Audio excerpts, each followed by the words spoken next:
Hello, you join me alongside the new Ford Raptor. Not that Raptor, not the F-150 with the 3.5 V6 EcoBoost. No, this is a slightly more Euro-friendly Ranger Raptor, so it sits at the top of the Ranger range, but it is still a Ford performance vehicle, so they tell me. So it gets performance accessories such as a wider front track, Fox dampers all round, coil springs at the back rather than the old leaf springs with a Watts linkage. It is said to be much more capable off-road and on.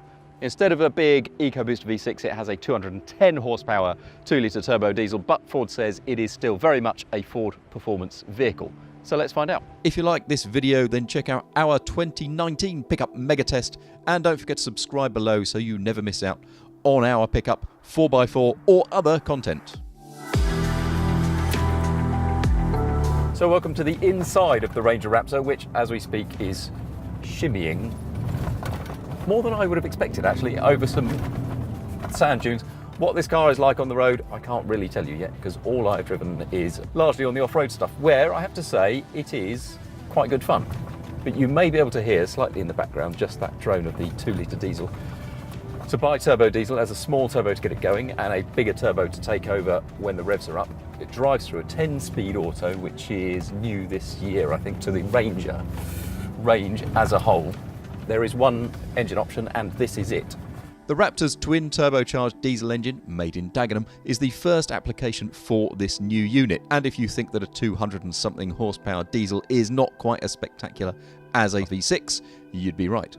But there's rather more to the Raptor than that. The chassis has been stiffened at the front, along its side rails, and entirely redesigned at the rear to accommodate the new Dakar-style suspension. It costs in the UK 48 grand, which is £10,000 more than any other Ranger. I mean, if you work out what you get a fairly nicely appointed interior. Actually, there's leather on top of the dash. You get very, very nice seats. But that is a big ask over other Rangers, given it still comes with a 210 horsepower engine that is good enough for 106 miles an hour flat out and 0 to 62 in 10 seconds. This is not a fast car in a straight line. What it is a very capable car. It's a very cool car.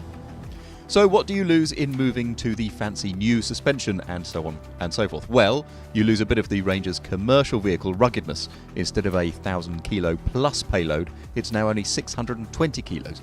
And instead of being able to tow 3.5 tonnes, a reduced downward limit on the tow ball means the towing limit is now 2.5 tonnes.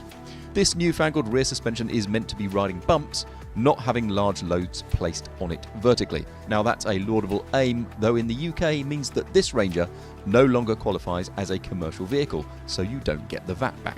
And it gets these Fox dampers, which are quite squishy in the middle of their range, but they ramp up their stiffness towards the end. So actually the ride is pretty compliant. So we had a product manager in the car earlier who said the faster you go, ironically, the better the ride quality tends to get.